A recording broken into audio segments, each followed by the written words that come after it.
Coming up on Mountain News this morning, a bill is introduced in the state Senate that could put regulations on businesses and entertainment that are more adult-oriented. And hundreds of people gather in the state capitol to support a bill that seeks to end discrimination against certain hair types in businesses and schools.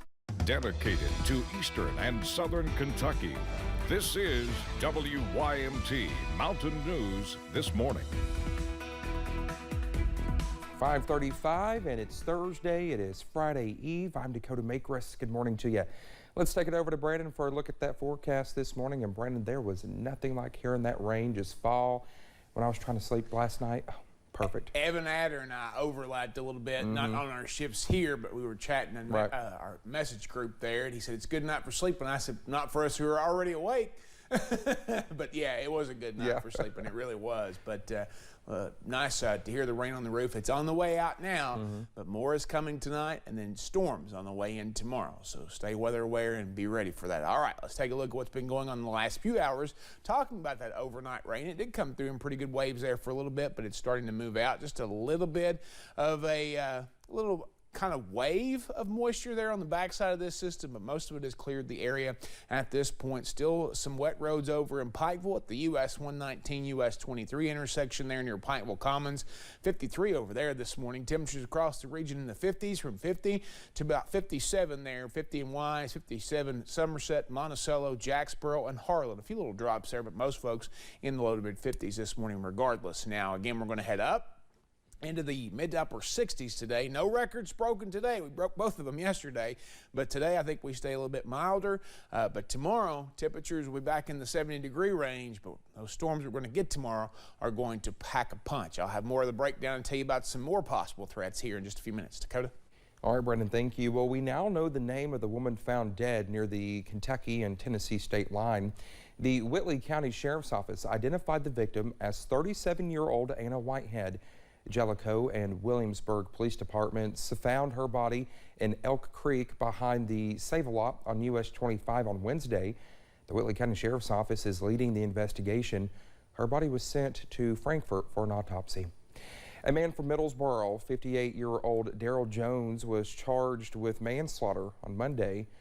Well, the Middlesboro Police Department said they were contacted by a family member in July of 2022 to investigate the death of Monica Sills. A Bell County Coroner's Office report says Sills died from drug toxicity on June 18th. Jones was already jailed in the Bell County Detention Center on theft, non-payment of court fines, failure to appear, and drug charges. 2 drug raids in 2 days led to several bags of meth, marijuana, heroin, fentanyl, and drug paraphernalia being taken off the streets here in Hazard. The first raid happened on Tuesday. Police say they stopped a car leaving a known drug house they had been watching as part of an investigation. The second happened yesterday. Police served a search warrant and raided a Gorman Hollow home. Drugs were seized during both stops. At least 4 people were arrested during the incidents, but their names have not been released. In February, Senate Bill 115 was introduced to the state Senate as a means of controlling, quote, adult-oriented businesses and entertainment. But many people are opposed to the bill due to the language it uses. Our Jordan Mullins has more from Senator Philip Wheeler about Senate Bill 115 and from a local LGBTQ plus ally who opposes it. Senate Bill 115 was introduced in February as a way to regulate adult-oriented businesses and entertainment, while also minimizing the exposure of sexually explicit content to children.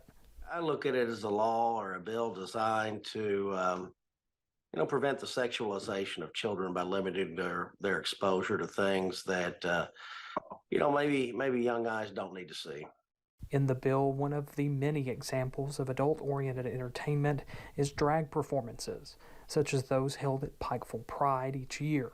But allies of the LGBTQ community say it's more than just drag shows, and fear that the wording of SB 115 is too broad, limiting everyday expression, theatrical performances, and even popular movies. Anything that has anything to do with gender bending or non-binary expression or, Mrs. Doubtfire would fall under this.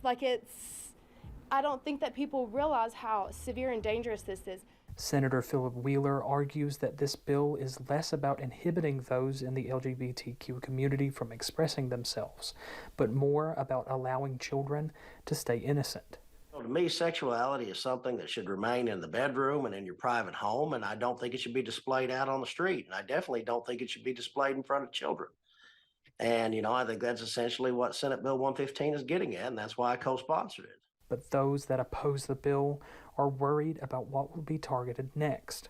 I hate to see a bill and see legislation and get down that slippery slope of, well, when this happens, then what happens next? But it's really hard not to wonder whenever the bill at stake is so widely encompassing as is. In Pikeville, Jordan Mullins, WYMT Mountain News. Kentucky Theater Association President Phil Neese also reached out to us via email and added this bill's broad terms could lead to the policing of theatrical performances at all levels, especially when some performances require these gender-twisting roles. Hundreds gathered in Frankfort yesterday to push for the passing of Senate Bill 63, known as the Crown Act. CROWN stands for Create a Respectful and Open World for Natural Hair. Senate Bill 63 received bipartisan support and passed out of committee last year. Teachers, students, and state leaders rallied inside the rotunda, sharing signs and support and stories of hair discrimination. And I'm not even going to get into the correlation between hair straightening products and uterine cancer and fibroids. So it is literally physically harming Black Kentuckians to continue straightening their hair, and we've got to create policies and solutions for all of Kentucky. The act would not undo policies that affect public safety, such as required hairnets. 20 states have passed the act, with California doing so first.